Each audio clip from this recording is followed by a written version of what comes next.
إن الحمد لله نحمده ونستعينه ونستغفره ونعوذ بالله من شرور أنفسنا ومن سيئات أعمالنا. من يهده الله فلا مضل له ومن يضلل فلا هادي له، وأشهد أن لا إله إلا الله وحده لا شريك له، وأشهد أن محمدا عبده ورسوله. يقول الله تعالى في كتابه العزيز بعد أعوذ بالله من الشيطان الرجيم: يا أيها الذين آمنوا اتقوا الله حق تقاته ولا تموتن إلا وأنتم مسلمون. يا أيها الناس اتقوا ربكم الذي خلقكم من نفس واحدة وخلق منها زوجها وبث منهما رجالا كثيرا ونساء، واتقوا الله الذي تساءلون به والأرحام إن الله كان عليكم رقيبا. يا أيها الذين آمنوا اتقوا الله وقولوا قولا سديدا يصلح لكم أعمالكم ويغفر لكم ذنوبكم، ومن يطع الله ورسوله فقد فاز فوزا عظيما. فإن أصدق الحديث كتاب الله، وخير الهدي هدي محمد صلى الله عليه وسلم، وشر الأمور محدثاتها، وكل محدثة بدعة، وكل بدعة ضلالة، وكل ضلالة في النار. Baadakum himidi Allah subhanahu wa ta'ala na kumtakia rehma kipenzi chetu Bwana Mtume Muhammad sallallahu alaihi wasallam. Ndugu zanguni katika imani, ikiwa tuko kwenye Ijumaa ya kwanza ya mwezi mtukufu wa Ramadhani ya mwaka 2025, unwani na kichwa cha maudhui yetu na khutba yetu ya leo, tutazungumzia insha Allahu taala ightinamu al-awqati fi Ramadhan,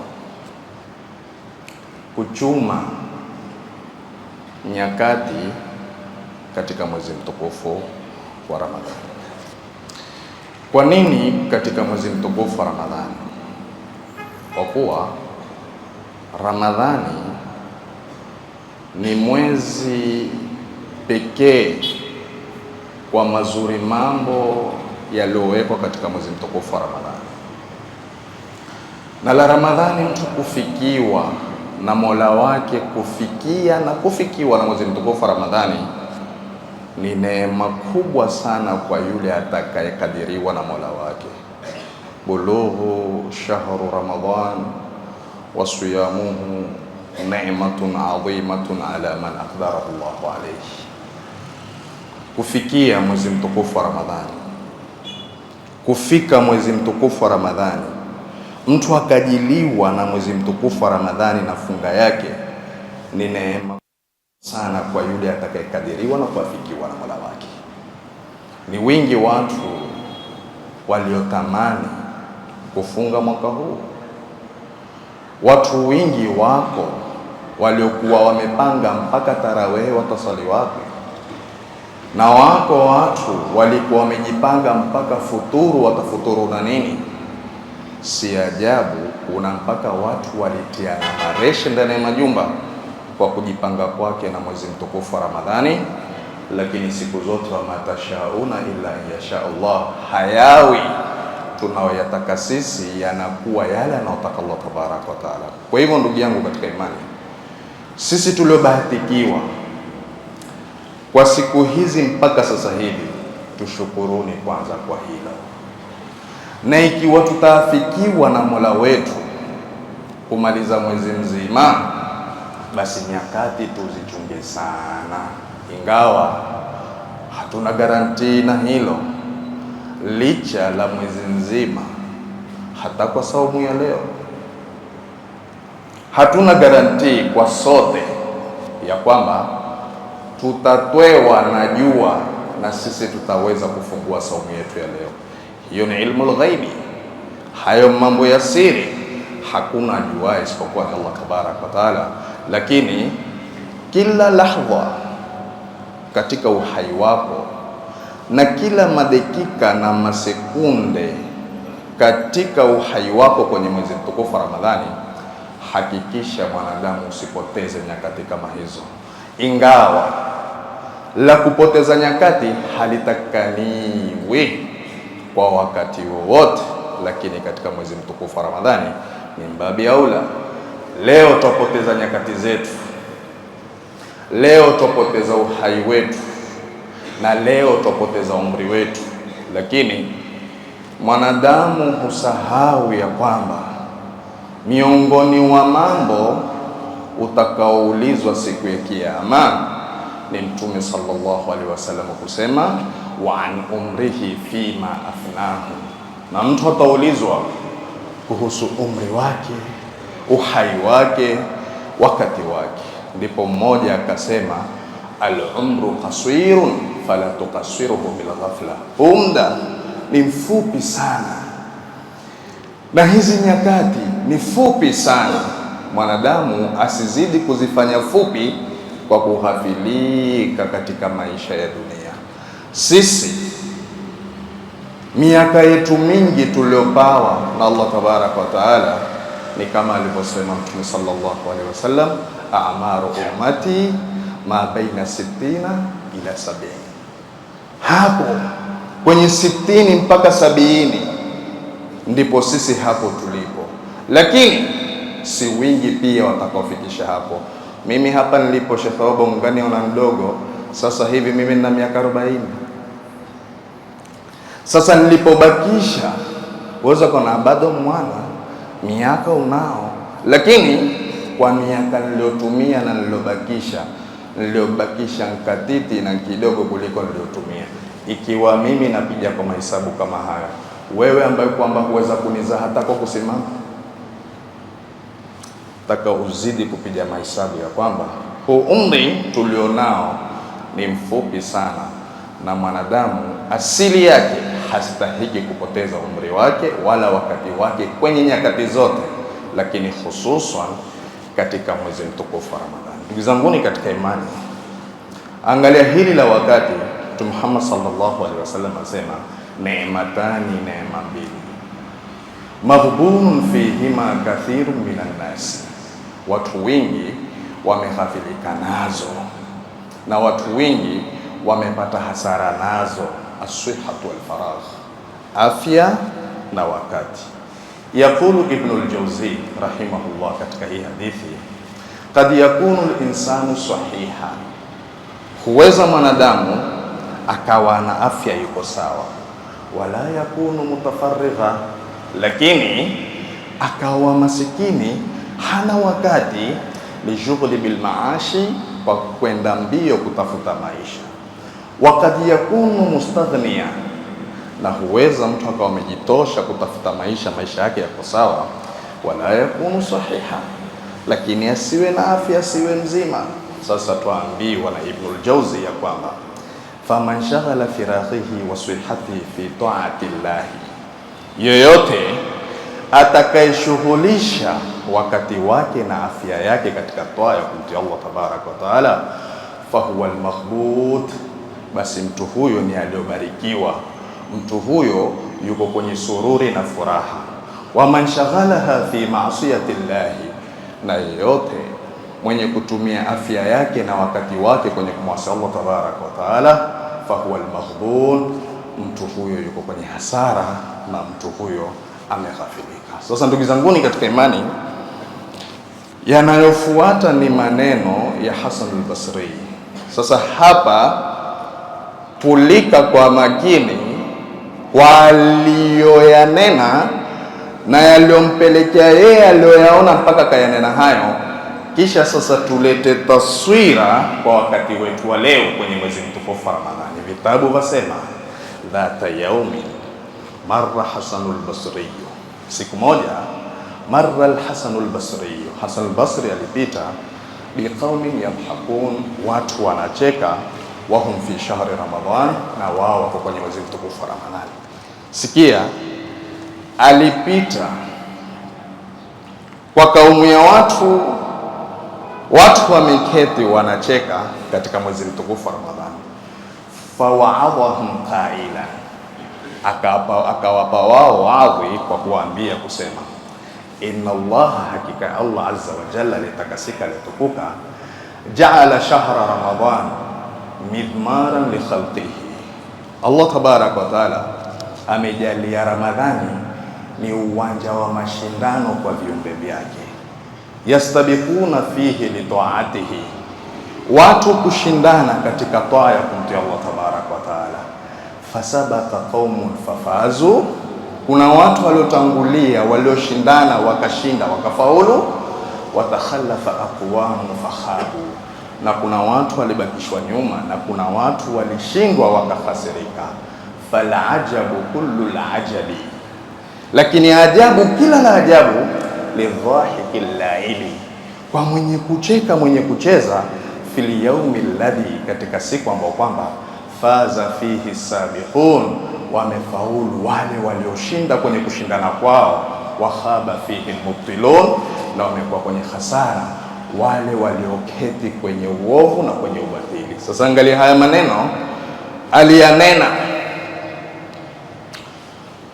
kwa kuona kwake tu watu wacheka, akatoka na maneno haya. Sasa angalia huku kwetu mangapi yafanywayo kwenye mwezi mtukufu wa Ramadhani. Na hapa nataka kunena jambo, hii Ramadhani tusichukulie tu kwamba ni mchana, usiku pia. Wengi wa watu tuko kwenye makosa, kukosea kwa dhana zetu mbovu, kuona ikiadhiniwa ndiyo mambo yote sasa yameruhusiwa. Kuna watu magharibi kishaingia, maovu huanza vile vile. Si wako Waislamu wale watakula ngokaa na marungi na kuvuta bangi kwenye mchana wa Ramadhani, lakini usiku wakafanya vile vile? Siziko maskani utaona huuzwa bajia na viazi na juisi na mengineo, lakini kuna na muuzaji bangi pale pale. Tuna watu hawana hamu, wataka imati, wana hamu ya bangi. Tanguka upige tu kikombe cha sharbeti kisha upeleke na bangi, utumbo hujachangamka, sawa, ngoja utavuta bangi. Maana tumekwambia usivute, hutaki kusikia, wataka kuendelea kuvuta, vuta ufe. Lakini ngoja pia kidogo futuru, tia farumu sawa sawa kwenye tumbo, wakati huo vuta bangi. Lakini utakuta ziko maskani hapo kwa hapo kuna wauzaji bangi na watu wa bangi, wakataka kuharibu mambo yao na wakataka kuharibu saumu zao, na hao wako kwenye hasara, kama ambavyo kwamba nitaifunga hotuba yangu ya leo.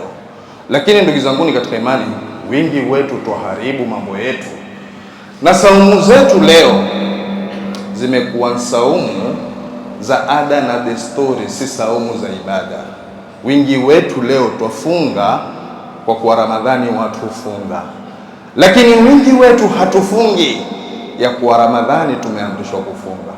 Hayo mkina masala bangi kwa wengineo, lakini nenda Makadara ukaangalie sheshegi na vurugu na vurumai na fujo lilioko baada ya watu washafuturu. Mabinti wa Kiislamu sijui wamesikia nini au waona ni kitu gani, uchafu wote uko Makadara. Na tukisema haya, naomba tufahamike kama maduati, sisi tukizungumza haya, kwanza ni wajibu wetu kuzungumza, na ni wajibu wa kila Muislamu azungumze hilo.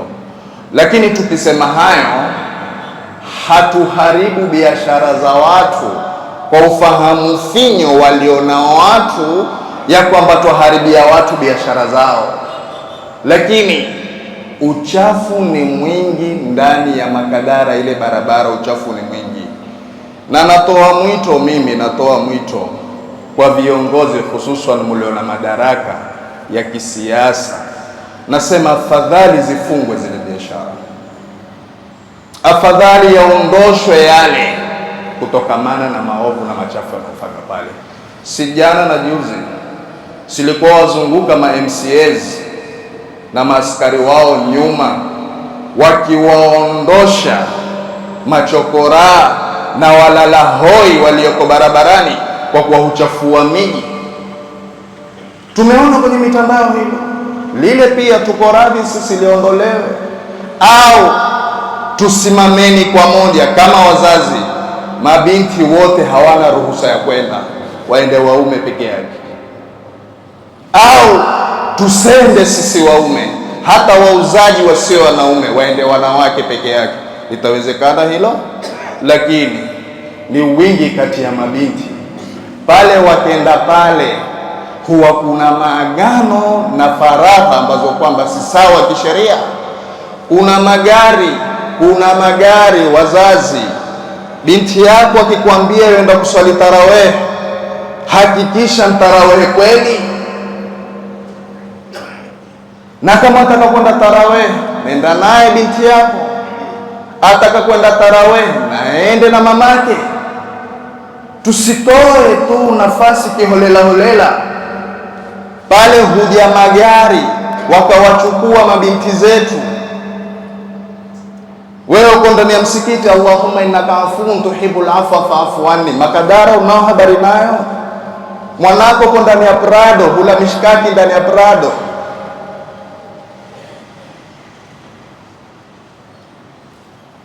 Hayo ndio takatuyangalie kwa kina na makini.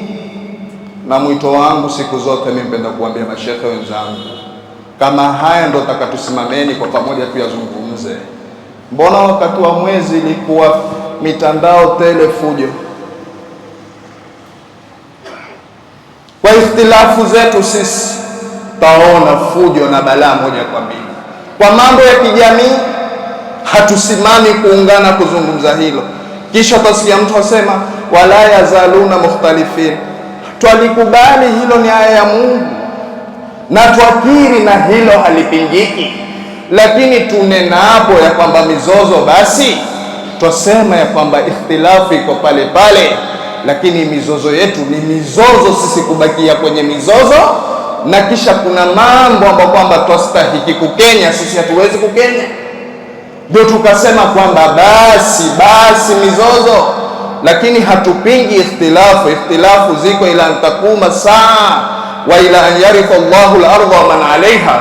Ufahamu wako na wangu tofauti.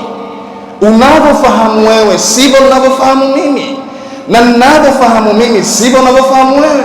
Lakini nakusudia mashehe, ikhtilafu zetu zisifanye sisi mpaka kwa kuna mambo fulani ya muhimu zaidi. Leo hakuna semaye yale isipokuwa shekhe aliorehemewa na Mungu. Lakini kama nilivyonena, kwa mwezi wa popote na mwezi ndani ya nchi, kila shekhe wakati huo wa kidole kwa nakala nyingi kwenye mitandao. Mbona kuhusu makadara hamuneni? Mabinti wanakuambukizwa ukimwi na kutiwa mimba. Mbona hayo hatuneni? Mbona hayo hatufikiri? Kisha hutoka baadhi ya mashekhe wakawa huishika aya wala yazaluna mukhtalifin. Hatuipingi aya, ingawa hatukusoma, ingawa wanafunzi kwenu hatuelewi mambo, lakini kuna mengine kwa taufiki ya Mungu pia nasi huona alivyotujalia Mungu. Lakini nasema kuna mambo sisi hutuponyoka tukaacha kulingania watu na kuwapa watu tanabuhi ya muhimu. Leo mizozo imefikia mahali, na hili nafikiri niliwahi kuambia, niliwahi kuandamana na mtu, adhana ya magharibi imeadhiniwa, watu wanavunja saumu, nikampa tende, kamwambia ya kwamba fungua saumu, adhana imeadhiniwa. Anaambia adhana ipi?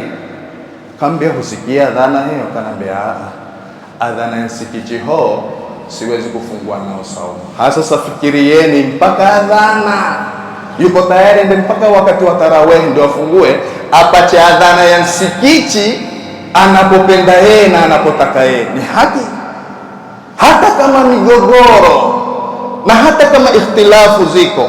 Ni nani, shekhe gani uliogobea, kwa elimu gani huweza kutuambia sisi ya kwamba sheria yasema hata adhana ya msikiti fulani usifungue nayo? Makosa. Juzi si alikufa shekhe Tanzania, Si zilitoka nakala watu wasema tumefurahi kwa kifo chake? Hata kama kuna ikhtilafu, ndugu zanguni, hata kama kunayo aya wala yazaluna mukhtalifin, sasa pia mpaka kufa kwa muislamu mwenzako furahie. Na mbona sisi kisha tuambiwa wala takunu kalladhina tafarraqu wakhtalafu? Twazipeleka vipi aya hizi na ufahamu huo tuupeleka vipi? Lakini leo nalitangaza hili, wengi mashekhe leo nawaambia, sisi twapigwa vita vya kifikira. Kuna watu hawataki tusonge kwa mambo ya jamii yetu ya Kiislamu. Kuna watu huzidi kutugawanya, na mashekhe twatumiwa na hatujijui kama tutumiwa. Lakini endeni Makadara mkaangalia, utasikitika. Hali nzito, binti miaka 17, 19, 20, 22. Niliwahi kuhadithiwa na hili pia nimewahi kuambia, alionekana binti, fakhri ya binti, amevuliwa nguo ndani ya gari Waislamu. Ni haki gani? Tuko wapi kwa majukumu yetu kama wazazi? Tusimameni kwa yote, tusisimame tu kwa kufunga na tarawehi na kutoa sadaka. Sawa, ni sheria, ni thawabu. Majukumu yako wewe kama mzazi yako wapi? Hivyo taka kunambia madada zetu na watoto wetu, yani wametushinda tukiwaambia musende Makadara, hatuwezi sisi kuwakanya. Na ikiwa kweli hatuwezi kuwakanya, wa ima binti atakasirika au mamake atakwambia mwate aende, nawe ukubali, anta dayuth wa ana dayuth. Ikiwa itafikia hapo tusiweze kuwakanya mabinti zetu kwenda huko waendako, basi wewe ni dayuthi na mimi ni dayuthi, na sote wawili pepo ya Mungu ni haramu kwetu. Lakini kama wazazi tuweni makini sana, na kama Waislamu tuweni makini sana na nyakati zetu kwenye mwezi mtukufu wa Ramadhani. Mwasemaje sasa hivi kwa kuchezwa mabao, madumna na makarata? Kuna watu mpaka ndani ya misikiti, wale wanaoketi vipembeni tarawih uendelea, kuna watu uchati ndani ya misikiti, kuna watu ucheza game ndani ya misikiti na tarawih uendelea. Basi hata kwa Ramadhani umecheza game siku zote, ucheza wachati siku zote, uchati, faida ulioipata? Hata kwenye mwezi mtukufu wa Ramadhani kuna sana wakati nawe kasema hapa watamrudi kwa Mola wangu. Mwezi mtukufu wa Ramadhani ni mwezi wa tauba na watu kutaka istighfar. Shaukani asema kwa nini Ramadhani itwe Ramadhani? Asema li annahu yarmidhu dhunuba ay yuhriquha bil a'mali salihah. Ndivyo anavyosema Shaukani. Ramadhani ni mwezi wa watu kufutafuta yale walioyafanya. Ndio ule mmoja akasema ata ramadhanu mazra'atul ibadi litatuhiri alqulubi min alfasadi faaddi huquqahu qawlan wa fi'la wa zadaka fattakhidhu ila almaadi faman zara alhububa wa ma saqaha ta'awaha nadiman yawm alhasadi. Haya maneno ni maneno mazito ya wema walioifahamu sheria ya Mungu vilivyo, na wakasimama kutaka kutuonesha namna sheria ya Mungu vilivyo. Huyu asema imekuja Ramadhani kuja kusafisha nyoyo za watu kwa maovu na machafu waliofanya watu. Ramadhani ni mwezi wa watu kupanda na kuvuna. Kasema panda ili upate kuvuna siku utakapokwenda kwa Mola wako. Akapiga paka mfano kwa kusema mwenye kupanda mbegu kisha sinyunyuzie maji atakuja kujuta siku watu watavuna. Kuna watu watanali yaliyo mema kwa kupitia Ramadhani. Allahumma ja'alna minhum.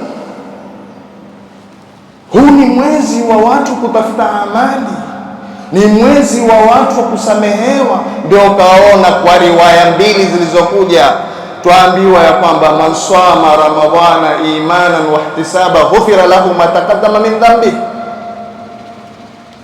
Yoyote atakayefunga mwezi mtukufu wa Ramadhani kwa imani, akiamini ni amri kutoka kwa Mola wake na akitarajia thawabu kutoka kwa Mola wake, atasamehewa madhambi yake yaliyopita.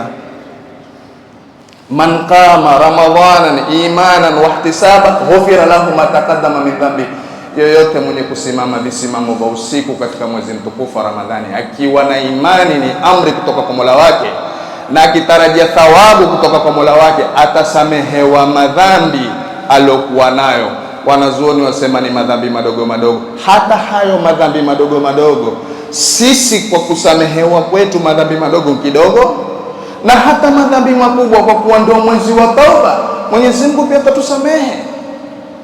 Lakini twapoteza nyakati zetu kwenye mwezi mtukufu wa Ramadhani kwa mambo yasiyokuwa na maana, kwa mambo yasiokuwa na mwelekeo. Kuna nukta zimebakia, nataka saa 7 kamili tuswali. Nikiafikiwa kuzimaliza fabiha wa neema, sikuafikiwa kuzimaliza tutatosheka na haya tuliyoyapata. Barakallahu li wa lakum bil Qur'anil azim wa nafa'ani wa iyyakum bil ayati wa dhikril hakim. Aqulu qawli hadha wa astaghfirullah li wa lakum fastaghfiruhu innahu huwal ghafurur rahim wa huwal barrul karim. Alhamdulillah wassalatu wassalam ala rasulillahi wa ba'd.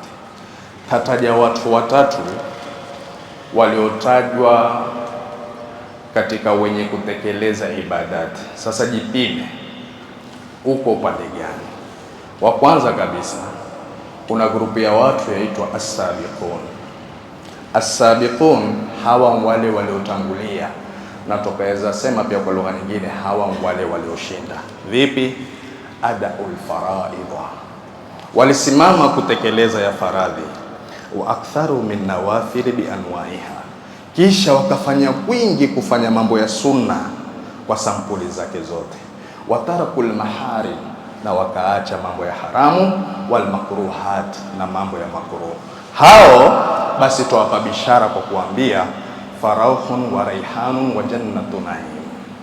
Watu hao tuambia basi ketini kwa sururi na furaha, na mutakula yaliyo mazuri kutokamana na vinywaji na vyakula katika bustani iliyo na neema. Ndugu zanguni katika imani, ile tukiambiwa mwezi mtukufu wa Ramadhani ni mwezi wa neema, kuna watu watanadi kwa kupitia Ramadhani ile aya inayosema kulu washrabu hanian bima aslaftum fil ayyamil khaliya.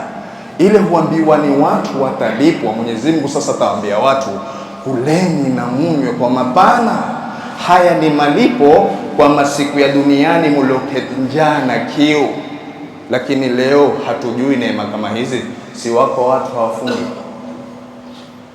mabarobaro wa Kiislamu. Wazee mashtaka hayo hatujapata sana, lakini mashtaka kwa mabarobaro tumepata.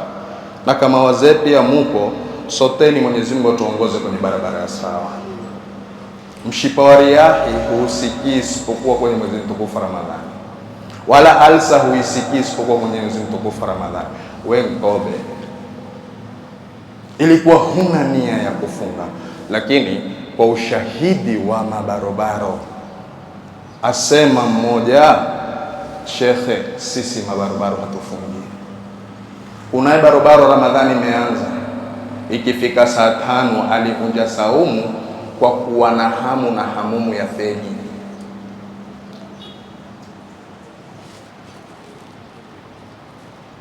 Aliwasha sigara yake ile itakawe, ati ametamani kuvunda saumu kwa sababu ya sigara. Mimi nasema hata kama pia umevunda saumu kwa kudhilibiwa na shetani, basi ula vilivyo vya halali, usile vya haramu, usifanye ya haramu. Lakini kwanza umevunja saumu, hukufunga, kisha kufanya na ya haramu. Lakini alivunja saumu kwa kuwa na hamumu na hamu ya sigara. Hivi ni haki? Ndio maana kwa taufiki ya Mungu tumeandaa Ramadhani hii kipindi kinachojulikana Kijana Badilika na Shekhobo. kifuateni sana hichi kipindi, kiko katika Al-Haja TV au kwa channel yangu Sheikh Muhammad Abdiogo. Kila siku mimi safari hii sikuchukua madarasa misikitini. Alhamdulillah, misikiti kama kawaida huniita sana kwenda kutoa darasa, lakini niliwaambia kwa safari hii niacheni, nataka kupambana na vijana misikitini. Mashekhe wafanya kazi misikitini na mimi nafanya kazi maskani. Lakini alhamdulillah, kwa taufiki ya Mungu naona mwelekeo namna unavyokuja kwa vijana kila sehemu kutupigia simu, shekhe vipi na sisi, vipi na sisi. Tunataka kuambia vijana, usivunde saumu kwa sababu ya rosta. Lakini wingi kati ya vijana leo hawafungi. Mimi nilishuhudia katika Ramadhani zilizopita, feri mwisho wa gari, dereva wa matatu geuza gari, ndani hakuna abiria, pandikizi la bofulo na Fanta orange, ainamisha kitu ati epija Fanta orange. Kitambo nishamona, siku na kilima pale feri kitokeza hivi. Na mashekhe kwa kuona mbali, alhamdulillah, Mungu atupema toha, kawa tayari shamnasa kwa kumwangalia apija Fanta na bofulo. Hivi huchi Mungu akisafisha hiyo bofulo hapa isipande wala isishuke. Angalia inadi ya mwanadamu namna ilivyo, hufikia mahali mpaka kawa hajali lolote, hatari sana. Lakini kuna watu mashallah, kwenye mwezi mtukufu Ramadhani kuna watu simama wakatekeleza yote ya faradhi na wakatekeleza yote ya sunna na wakaacha ya haramu na mambo ya makruh yote hayo. Sasa sisi tutaka tuwe kwa sampuli hiyo. Fungu la pili, watuambia wanazuoni, muqtasidun adaul faraidha wa tarakul maharim. Hawa walisimama kutekeleza ya faradhi na wakaacha ya haramu. Twakwambia ikiwa uko kwenye grupu hiyo, fasalamun laka min ashabi yamin, amani iwe juu yako. Mungu akipenda utakuwa miongoni mwa wale watakaopewa vitabu vyao kwa mkono wa kulia, na utakuwa miongoni mwa watu wa peponi. Mwisho kabisa, grupu ya mwisho ya hatari sana, wanazuoni wasema adh-dhalimu li nafsihi, mwenye kuidhulumu nafsi yake. Alladhi, ni yule ambaye kwamba khalata amala saliha ukhra sayyi'a, yeye hufanya mazuri kisha akatanganya na maovu na machafu. Fa'jal birrujui, fanya haraka urudi kwa Mola wako, kabla an yakuna ramadhana laka khasma, kabla Ramadhani haijakuwa ni ugomvi kwako, kabla Ramadhani haijataka kupigana vita na wewe. Rudi kwa Mola wako. Hao wale watu ambao kwamba hufanya yale mema lakini kisha wakachanganya na maovu. Kwa mfano, kuna watu hufunga lakini hawana njia kupata futari mpaka watapeli watu. Kuna watu hufunga lakini husengenya vile vile. Kuna watu hufunga lakini uovu pale pale. Sasa huwa mfunga gani? Sisi sote twakiri ghayatu saumi taqwallah, kilele cha saumu ni mtu kufikia ucha Mungu. Sasa wewe na mimi mpaka sasa hivi tusingoje Ramadhani ishe. Leo Ramadhani kama ni 7 au ni 6, hebu tujipime kwa siku tulizofunga. Hii takwa yetu kwa Mola wetu imepanda, iko pale pale au imeshuka? Ndio hapo utaweza kujipata ya kwamba saumu yangu kwangu imekuwa na manufaa, na natarajia Ramadhani ikiisha lifikie kwenye kilele cha ucha Mungu. Lakini ni kwamba mpaka sasa hivi kuna watu hufunga lakini ikawa hufanya mazuri, na hapo hapo kwa hufanya na maovu. Itakuwa Ramadhani yako na funga yako bado haijakuwa funga na Ramadhani anaitaka Allah tabaraka wa taala. Khitaman, mwisho tukifunga khutba yetu ya leo ni kwamba hakikisha kama Muislamu, tia kwenye akili na ufahamu, tusipoteze nyakati kwenye mwezi mtukufu wa Ramadhani. Hatuna garantii ya kwamba 2026 tutaipata hiyo Ramadhani. Ni wangapi tuliokuwa nao mwaka jana leo hawapo? Majumbani mwetu kuna watu tulifuturu na wao lakini leo hawapo. Kuna watu walifuturu na mama zao, kuna watu walifuturu na baba zao, kuna watu walifuturu na ndugu zao wa kiume na wa kike, Kuna watu walifuturu na maami zao na wajomba zao, leo hawako. Nafasi ile ile aliyokuwa akiketi yeye, nafasi ile ile leo ameketi mwingine, na ile ile yako kwamba waketi wafuturu, keshole ataketi mwingine. Sasa sisi tusipoteze wakati, tuifikirie sana Ramadhani. Ramadhani ni golden chance. Juzi hapo tu kidunia, sikulitoka ofa ya mazulia, ikawa wote wanawake hupeana habari kwenye mitandao, mazulia ameshuka, ofa ya Ramadhani, ofa ya Ramadhani. Mbio watezao vibenki, kawa nipe mimi bwana, nipe mimi. Yeye mwatisia kutukua, lakini nataka kutukua kwanza kwa sababu asikose zulia. Lakini angalia kwa nini ofa za sheria yetu ya Kiislamu, mambo ambayo kwamba yatatufaa hapa duniani na kesho akhera, sisi ofa kama hizo tufikirii. Lakini ofa za kidunia, lolongo sote dunia, ambao kwamba umekuja duniani huna lolote, ukaenda mbio kukusanya vyote, ukaondoka bila chochote, na ukaulizwa kuhusu kila kitu.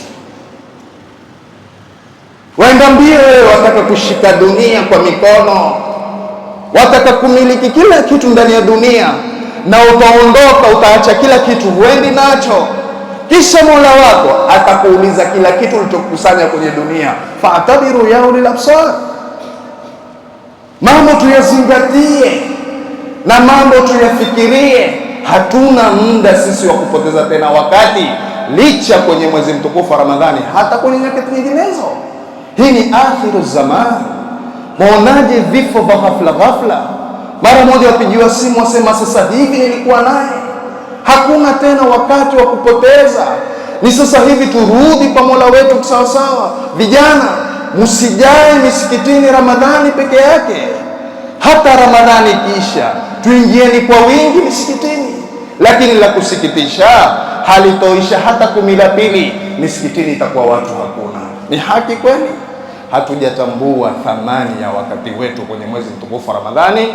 Tusipoteze nyakati zetu katika mwezi mtukufu wa Ramadhani. Mtume Muhammad sallallahu alaihi wasallam asema, kullu nasi yaghdu, kila mtu asubuhi mapema, Mtume kuja mfano, kila mmoja hutoka mapema, fabai'u nafsahu famutikuha au mubikuha. Kuna watu wataziacha nafsi zao huru kwa kuandama hawa na wataingia motoni, na kuna watu wataziuza nafsi zao kwa kufanya toa ya Mola wao na wataingia peponi. Hao ni wale ambao kwamba hawapotezi nyakati zao kila wakati, na hususan katika mwezi mtukufu wa Ramadhani. Nasaha yangu akina mama mlioko nyumbani, iko desturi katika mwezi mtukufu wa Ramadhani futari kuwa nyingi majumbani. Meseji yangu kwa kina mama na kina dada na wake mlioko majumbani, musishiriki kuangalia futari sana mukaacha ya kheri. Tendeni kheri zenu ili zikawasaidie mbele ya Mola wenu. Hata mume wako iwe hula, hata kama ushinda boko kwa kula, lakini tafuta mwanya na wakati ufanye ibada zako. Swali kwa wakati, soma Qur'an, lete adhkar. Huyo mume wako ukiingia kaburini, huweza asikufae kwa amali anazozifanya yeye, zako ikawa zile ambazo kwamba umefanya nazo. Lakini tusimameni hata sisi waume kuwaekea wakati wake zetu, na wao wawe na wakati wa kufanya ibada. Lengine kwa matajiri ambao kwamba muna makampuni, kuna watu ni wafanyikazi, tusiwape sana wakati mrefu wa kufanya kazi, wala tusiwape nyakati nzito. Leo wewe bosi uko ndani ya ofisi yako, air condition ya kupiga, lakini kisha utanena saumu mkali. Yule yule mwajiri taka umfikirie, usiwe mkali kwake akikwambia bosi nimechoka. Na wafanyikazi wetu majumbani, futari ni nyingi, visufuria na visahani vikawa ni vingi, kisha asubuhi ikawa ni israfu kumwagwa vyakula kwenye majaa. Nasema hata wafanyikazi Tupunguzeni sisi majumbani kuwatuma sana maskini. Utakuta mfanyikazi akiinuka asubuhi au kabla hajainuka ashamata masikini, hajui aanze wapi amalize wapi, kwa vyombo vilivyo vingi. Ramadhani si mwezi wa kula na kunywa, Ramadhani ni mwezi wa ibada. Naomba Allah tabaraka wa taala tuwafikie kila la kheri. Naomba Allah tabaraka wa taala tubariki. Naomba Allah tabaraka wa taala atupe hima na nyoyo kufikiria kheri na kuyafanya, innahu waliyu dhalika wal qadir alayh. Ilikuwa nataka tuswali saa 7 kamili, lakini saa 7 na dakika 8 na wataka radhi kwa kuongeza dakika 8, ingawa kuna mingi mambo tutakwenda kufanya, lakini kisimamo wangu na itikadi yangu, hakuna la kheri na la baraka kama sisi kukete kusikia Mola wetu.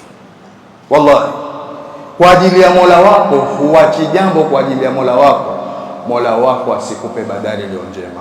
Kuna kijana mmoja akifanya kazi nzuri na akipata mshahara mzuri, aliacha kazi kwa ajili ya Mola wake, kwa kuwa Mola wake amempa amri ya kuheshimu wazazi wake. Aliacha kazi ya mshahara mzuri, watu wakashangaa na yeye, kwa sababu ya kuja kumwangalia babake ambaye kwamba ni mgonjwa. Alimunguza babake kwa tabu na shida na pesa hana, paka baba kashtariwa na Allah tabaraka wa taala, Mungu akamختari, baba akafariki. Huyu kijana ninavyowaambia sasa hivi ni miongoni mwa milionea ndani ya Mombasa hii. Aliacha kwa ajili ya Mungu, kwa kuwa Mungu amemwamrisha awatii wazazi wake. Leo Mungu amemuinua, hakujali mshahara mkubwa ambao kwamba alikuwa akiupata. Na sisi sote tusisahau ya kwamba ulimwengu na mwenyewe ni Allah tabaraka wa taala. Ukiacha jambo kwa ajili yake na ukifanya jambo kwa ajili yake, hutokuwa kwenye hasara, utakuwa kwenye neema. Yaqulu Allahu mukhbiran wa amira, inna Allaha malaikatahu yusalluna ala nabi ya ayyuhalladhina amanu sallu alayhi wa sallimu taslima. Allahumma salli ala Muhammad wa ala ali Muhammad kama sallaita ala Ibrahim wa ala ali Ibrahim, wa barik ala Muhammad wa ala ali Muhammad kama barakta ala Ibrahim wa ala ali Ibrahim fil alamin innaka Hamidul Majid. Allahumma ij'al hadhihi jama'atana jam'an marhuman wa tafarruqana min ba'dihi muyyadan ma'suman. Allahumma alif baina qulubina waslih dhata bainina wa hdina subul salam wa jannibna al fawahisha ma dhahara minha ma batan. Ibadallah, inna Allaha ya'murukum bil adli wal ihsan wa ita'i dhil qurba wa yanha 'anil fahsya'i wal munkari wal baghi ya'idukum la'allakum tadhakkarun. Fadhkurullaha yadhkurukum wa la dhikrullahi akbar wallahu ya'lamu ma tasna'un. Wa aqim as-salat.